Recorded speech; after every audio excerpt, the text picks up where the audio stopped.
विद्यार्थियों सुप्रभात। कैसे हैं आप? आपका जो है घातांक और घात चल रही है बच्चों।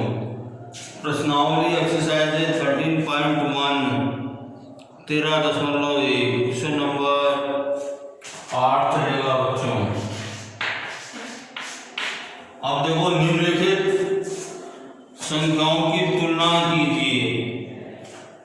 2.7 गुणा 10⁻12 और एक संख्या है 1.1 दशमलव 5 10⁻8 1.5 10⁻8 है। तो देखो बच्चों, ये देखो क्या इसके आपको संख्याओं की तुलना करनी है। देखो तुलना आप कर सकते हैं, कौन बड़ी है कौन छोटी है, बराबर है छोटी है बराबर है क्या है। ओके, तो देखो 2.7 को अपन किससे करेंगे? 10⁻12 मतलब 10 के आगे 12 जीरो लगा देंगे अपन।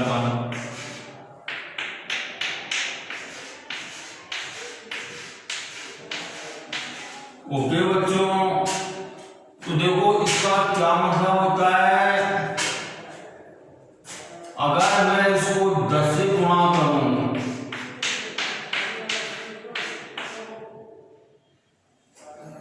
ओके तो 11 जीरो हो जाएंगे ये।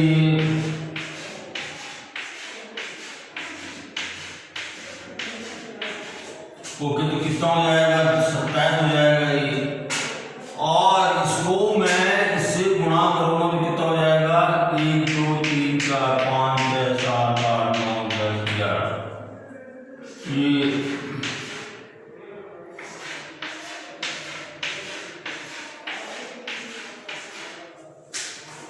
अब देखो, इसको अगर आप पढ़ोगे तो क्या पढ़ोगे बताओ? ये मैंने आपको जो है इसको व्याख्या कर दी, मैंने आपको इसकी तुलना कर दी। अब देखो इसको अगर करेंगे तो क्या हो जाएगा? ये 1.5 गुणा 10 1 2 3 4 5 6 7 8 और ये बराबर कितना हो जाएगा? 15।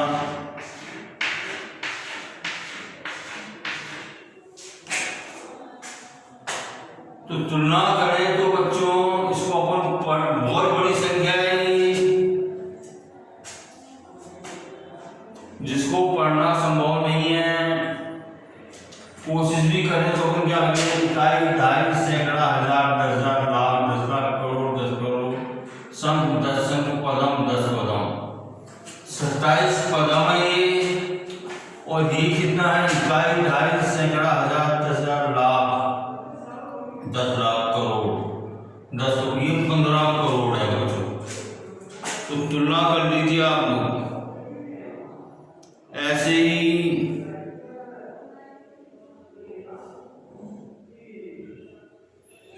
अपने को जो है बी पार्ट है इसका 4 गुणा 10⁻14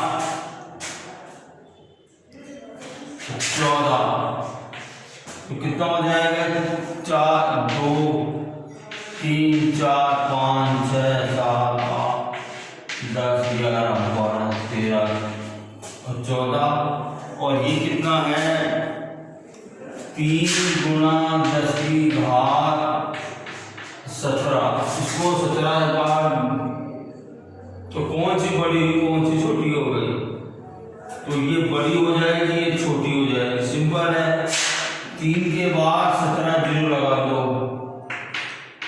3 4 5 6 7 8 9 10 11 12 13 14 15 16 17 ये आ जाएगा। इसका मतलब ये है, तो ये छोटी है संख्या, ये बड़ी है, तो तुलना हो गई। आप इसके बाद आता है घातों के नियम, वो मैंने आपको बता दी घातों के नियम।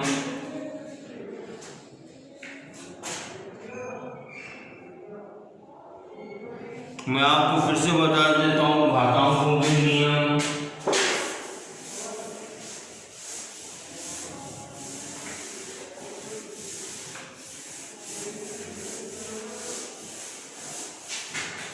नियम में क्या कहलाता है?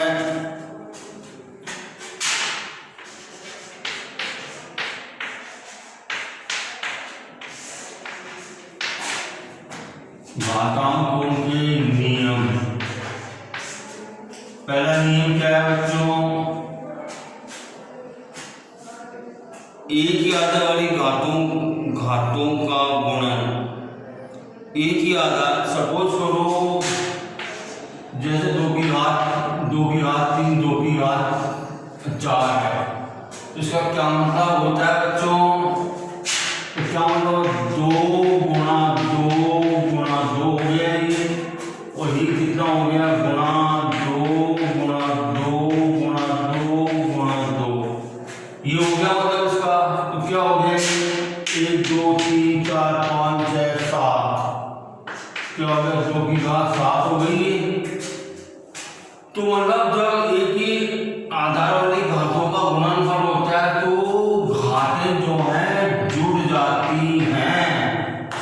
ओके, ठीक है। ये मतलब होता है इसका। एक ही आधार वाली घातों का गुणन, एक ही आधार वाली घातों का विभाजन। अगर अपन एक ही आधार वाली घातों का विभाजन करें तो क्या, जैसे देखो बच्चों, दूसरा नियम क्या है? एक ही आधार वाली घातों का विभाजन करें तो क्या होगा? 3 की घात 7 विभाजन 3 की घात 4 का विभाजन। क्या मतलब होगा ये? इसका मतलब होगा 3 गुणा 3 गुणा 3 गुणा 3 गुणा 3 गुणा 3, 7 बार हो गया ये। 1 2 3 4 5 6 7। और देखो बटे में क्या आ गया? 3 की घात 4 आ जाएगी। 3 गुणा 3 गुणा 3 गुणा 3। और फिर देखो 3 से 3 कट गए, 3 से 3 कट गए, 3 से 3 कट गए, 3 से 3 कितने बचे? 3 की घात 3 3 बार बचे गुणन में, तो 3 की घात 3 से क्या मतलब हो गया? यदि समान घातों का विभाजन है तो इनमें घातें जो हैं उनका व्यवकलन हो जाता है। घातों का व्यवकलन हो जाता है। ओके बच्चों, अब इसमें 2 स्थितियां बनती हैं। इसमें 2 स्थिति बनती हैं। यदि ये 3 की घात 4 विभाजन 3 की घात 7 है तो ऑब्वियसली क्या आ जाएगा? ये 1/3 की घात 3 आ जाएगी। ठीक है, क्योंकि ये जो राशि है बटे में आ जाएगी और ये अंश में आ जाएगी। ठीक है, तो अपना नियम क्या बन गया? इससे नियम हो जाता है। इससे तो नियम क्या बन गया? यदि नियम क्या बन गया? a to the power m into a to the power n क्या हो गया? ये a की पावर m प्लस n, ये सूत्र बन गया ये। और इससे क्या नियम बन गया? इससे क्या अपना आता है? a to the power m divided by a to the power n क्या हो जाएगी? a to the power m minus n। जब m बड़ा है n से, और ये क्या हो जाएगी? 1/a to the power n minus n। जब n बड़ा है m से, तो ये इसका जो है सूत्र बन गया है ये। ओके बच्चों, ठीक है।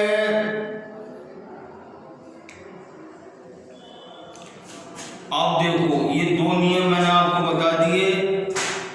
ठीक है बच्चों, एक घात की घात लेना।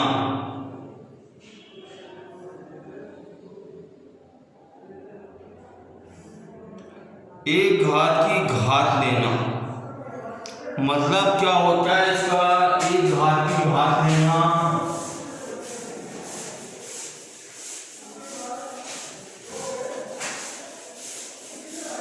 एक घात की घात लेना, इसका नियम क्या है वो समझिए। तो आप लोग जैसे क्या 2 की घात 2 है, इसकी घात मैंने 3 कर दी। ओके बच्चों, तो इसका क्या मतलब होता है,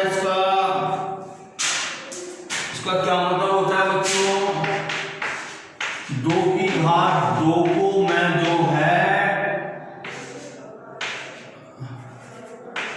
3 बार गुणा करूंगा मैं, ये मतलब होता है इसका। और ये बराबर क्या हो गया, 2 की घात 2 क्या हो गया,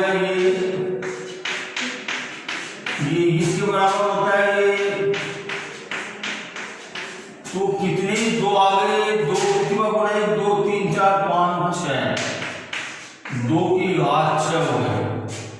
तो इससे क्या अपना सूत्र बनता है, यदि एक घात की घात लेना है तो क्या हो गया, देखो आगे से क्या होता है, 2 की घात 2 इंटू 3। ओके, यदि घातों में एक घात की घात लेना है तो घातों का जो गुणनफल हो जाता है। इससे क्या नियम बन गया अपना, a की घात n whole power n equal to a to the power n into n हो जाता है। ये घातांकों के नियम हो गए। ओके बच्चों, अपन प्रश्नों को करेंगे तो और अपने को आसान हो जाएगा।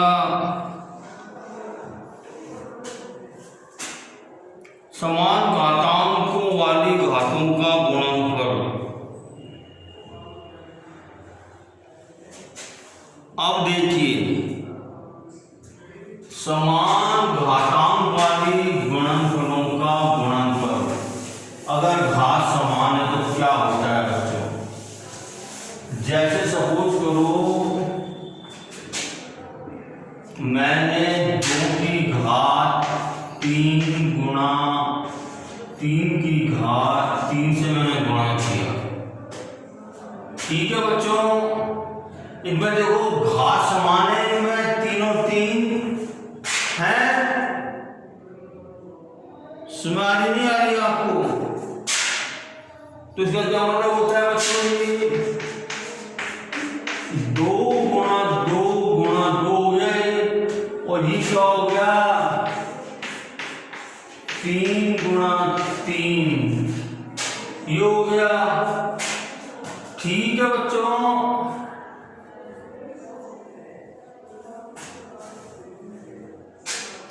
अगर मैं इसको ऐसे ही कर सकता हूं क्या, 2 को 3 के साथ मैं संलग्न कर दूं, ऐसे मैं गुणा में कर सकता हूं क्या, मैं कर सकता हूं, कर सकता हूं, बताओ। मैं 3 को मैंने 2 के साथ संलग्न कर दिया मैंने, तो क्या हो गया, ये 6 गुणा 6 गुणा 6 हो गया, मतलब 6 की घात 3 हो गई। तो ये बराबर क्या होगा, अगर घात समान है तो अपन क्या लिख सकते हैं, 2 गुणा 3 की होल घात 3।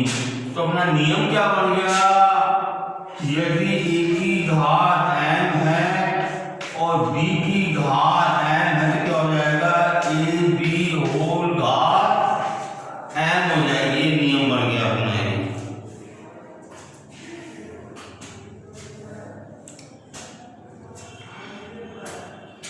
अब देखो समान घातों का विभाजन, अब आता है समान घातों का विभाजन। ये देखिए बच्चों, समझिए आप, ये बेसिक चीजें हैं घातांकों की। अगर आप गणित विषय लेते हैं आगे अपने जीवन में अध्ययन में, तो आपको ये जो है अवधारणा बड़ी महत्वपूर्ण होती है आपकी, ये समझिए इसको आप लोग। समान घातों वाली घातों का विभाजन, जैसे देखो बच्चों 2 की घात 4, 3 की घात 4 है, समान घातों का विभाजन कर रहा हूं मैं। तो देखिए इसका क्या मतलब होता है बच्चों, 2 गुणा 2 गुणा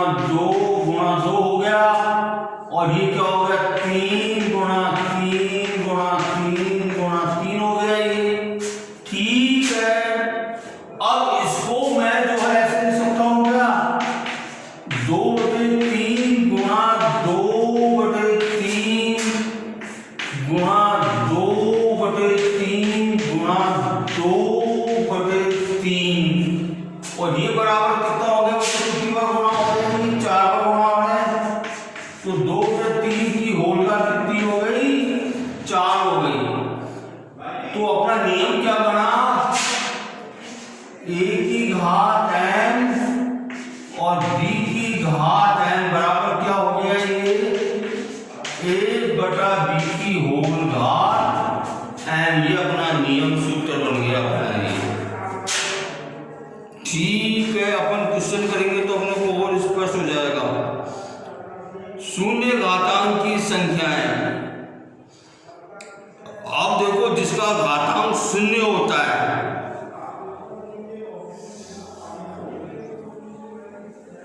वो क्या होती है बच्चों, समझिए देखिए। अगर किसी संख्या किसी भी नंबर का घातांक शून्य है, अपन ने अभी पढ़ा, अपन ने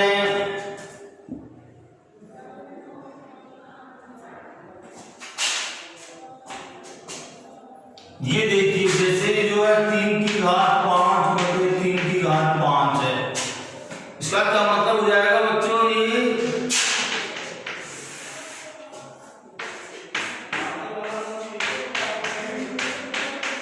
3 को अपन ने 5 बार गुणा कर दिया, और नीचे भी 3 को अपन ने 5 बार गुणा कर दिया। तो देखो क्या होगा, इससे क्या हल होगा, 3 से 3 कट जाएगा, तो क्या बचा अपने पास, 1/1 बचा, बराबर 3 बचा।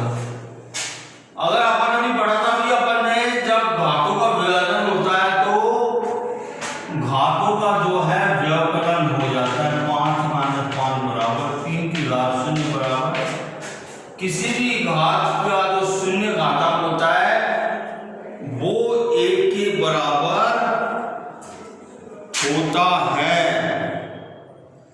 अब देखो, अगर आप क्वेश्चन करेंगे विविध घातों के नियमों पर विविध उदाहरणों में प्रयोग, अपन इनके जो है क्वेश्चंस करेंगे तो अपने को जो है और स्पष्ट हो जाएगा अपने को, ठीक है।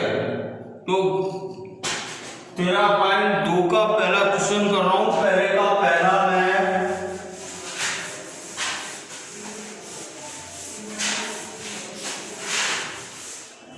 मैं ऐसा मेरी ऐसी समझ में आ रही है कि आज आप इन घातांकों के नियमों को समझिए, अभ्यास कीजिए, इनका जो है समझिए, किताब में से मैंने जो बताया उसको समझिए, फिर अपन कल से इसके क्वेश्चंस करते हैं। कल से अपन इन विभिन्न नियमों के विभिन्न जो मैंने आपको नियम बताए हैं उसका आधारित अपन प्रश्नावली करेंगे, इसके अनुप्रयोग करेंगे अपन, ओके।